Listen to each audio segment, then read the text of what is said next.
The US and China are fighting a silent war over the Philippines, but why? The Philippines, a collection of more than 7,000 islands, a tropical paradise, but beneath the palm trees and turquoise waters, a silent war is being fought. Why are China and the US so fixated on a country many overlook? Why does the Philippines hold the key to future power in Asia? And most importantly, how does this silent battle shape not only the future of the Philippines, but also the world? Long before Spain or America set foot on the archipelago, the Philippines had deep connections with China. Trade between the two regions dates back to at least the 9th century, during the Tang Dynasty. Chinese merchants sailed across the South China Sea, bringing silk, porcelain, and other luxury goods to barter with Filipino communities. In return, the islands offered spices, gold, and tropical goods highly prized in China. This trade not only linked the Philippines to China, but also positioned the islands as a vital hub in the maritime routes of Southeast Asia. By the time Spain arrived in the 16th century, Chinese traders known as Sanglis were already a significant part of Filipino society. Many settled permanently, forming thriving communities in Manila and other coastal cities. These Chinese immigrants played a crucial role in the local economy, dominating trade and commerce under Spanish colonial rule. In the modern era, China's relationship with the Philippines has grown more complex. Economic ties have strengthened, with China becoming one of the Philippines' largest trading partners. Investments in infrastructure, technology, and tourism continue to flow from Beijing to Manila. Yet these economic benefits are shadowed by geopolitical tensions. At the heart of the conflict lies the South China Sea, a vast and resource-rich maritime region that both nations claim parts of.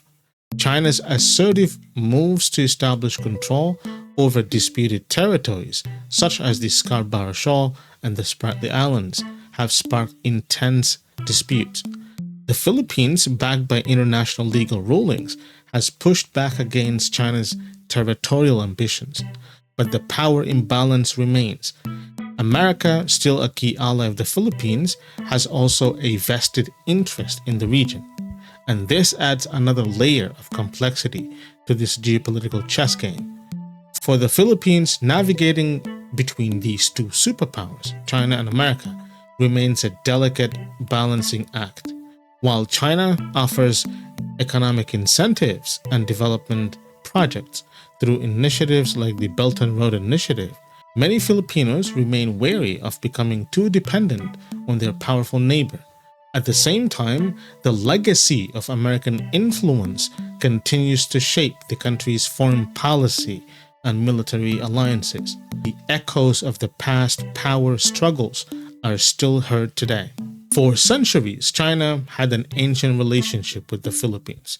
Through trade, Chinese merchants sailed across the South China Sea, but it wasn't until the 21st century that China became a major political force in the region. In 2016, an international tribunal ruled against China's claims in favor of the Philippines. But did China back down? Not even close. Instead, China built artificial islands equipped with military-grade airstrips and missile systems. They had called it a peaceful development, but the message was clear. As former Philippine Supreme Court Justice Antonio Carpio once said, "If we lose the South China Sea, we lose our future." But why does America care so much about this? The South China Sea is one of the most strategic waterways in the world.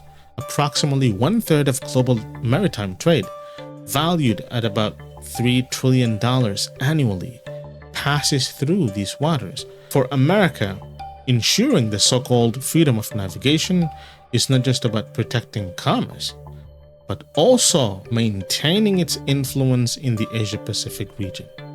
Beyond trade, the South China Sea is believed to hold vast reserves of oil and natural gas, resources that could fuel future economic and energy competition.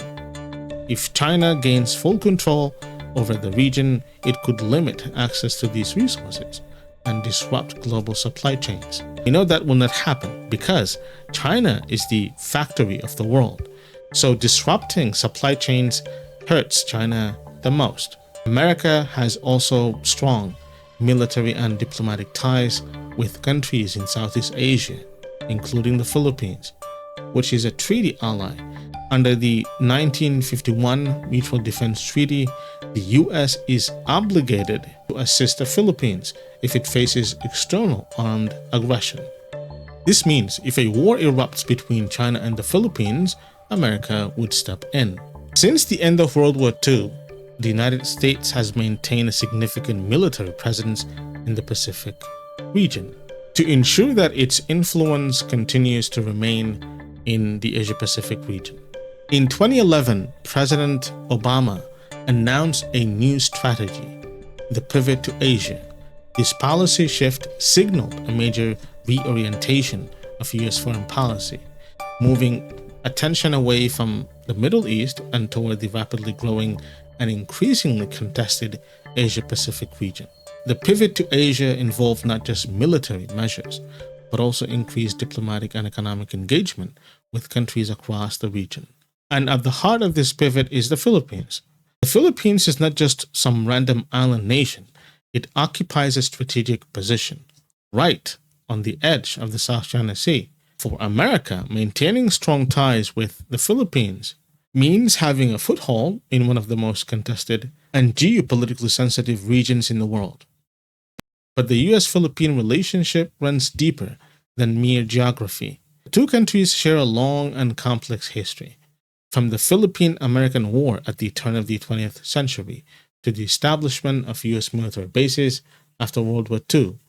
Although the Philippines formally ended permanent US base operations in the early 1990s, the two nations remained close through security agreements, such as the Visiting Forces Agreement and the Enhanced Defense Cooperation Agreement. These deals allow America to rotate through Philippine bases, provides it with a forward position to counterbalance China's growing influence. For America, the pivot to Asia reflects more than just a shift in military strategy. It's part of a broader effort to maintain its status as a global superpower. With China rapidly expanding its military capabilities and asserting territorial claims in the South China Sea, the US sees its presence in the region as a crucial counterweight. This competition for influence plays out not only through military posturing, but also through economic initiatives like the Indo-Pacific Economic Framework, designed to strengthen ties with Asian nations. Yet, beneath the surface lies a larger question. Is this really about protecting the so-called democracy, or is it about maintaining global dominance? Critics argue that the pivot to Asia is less about defending democratic values and more about preserving US hegemony in the face of a rising China. They point to America's long history of prioritizing strategic interests over local concerns. For the Philippines, this means balancing the benefits of US military support with concerns over sovereignty and the risk of being caught in the crossfire of a great power competition. Supporters, on the other hand, contend that America plays a stabilizing role, deterring aggressive actions and supporting the rule of law in international waters. They argue that without US presence, smaller nations like the Philippines would face increased pressure and coercion from larger powers. But let us know what you think in the comment section. Which view do you support? While military bases and trade deals are visible signs of power, the real battle is happening behind the scenes, in the hearts and minds of the Filipino people. China has poured billions into the Philippines through its Belt and Road Initiative. Bridges, waterways, and infrastructure projects, all funded by Chinese loans. It's a seductive offer, for a developing nation eager to modernize and create jobs. New airports and railways promise to connect distant regions. For countries still grappling with poverty and underdeveloped areas, the promise of rapid infrastructure development is hard to resist. But there is a catch. Critics warn that these loans could trap the Philippines in debt trap diplomacy. In other words, if the Philippines can repay, China gains more influence. But how? It's a strategy China has already used in other countries like Sri Lanka, where the government was forced to lease a major port to China for 99 years after defaulting on its debts. Analysts argue that such deals are not just about economics, they are about strategic control. The fear is that the key Philippine assets from ports to power grids could fall under Beijing's sway if repayment becomes impossible. Do you agree or disagree with those critics? Yet Chinese influence extends beyond infrastructure. Through media partnerships and cultural programs, China has tried to shape public opinion. Meanwhile, America has leaned on historical ties and military cooperation. They focused on enhancing military, since this is what the empire is good at. But it's worth keeping in mind that the US's record in the Philippines is complicated. The scars of colonial rule and the memory of controversial interventions linger in the national consciousness. Some Filipinos question whether America truly has their best interests at heart, or if its actions are purely about maintaining dominance in Southeast Asia. Public opinion is divided. In rural areas benefiting from new roads and bridges, China's investments are viewed as a lifeline. In contrast, those living near US affiliated military ties worry about becoming entangled in great power conflicts. But here's the question: who do Filipino people trust more? The old ally with a complicated past, or the rising power promising a prosperous future? And perhaps more importantly, what price will the Philippines pay for choosing a side? Philippines stands at a crossroads, a nation caught between two giants, each vying for influence in a region critical to global power. The choices it makes in the coming years will not only shape its own future, but also redefine the balance of power across the Indo-Pacific. Will the Philippines lean closer to China, seduced by the promises of massive infrastructure investments, despite the looming risks of debt independence and territorial concessions? Or will it remain steadfast with its long-standing ally, America, relying on security guarantees and military partnerships, even as American dominance is challenged on the world stage?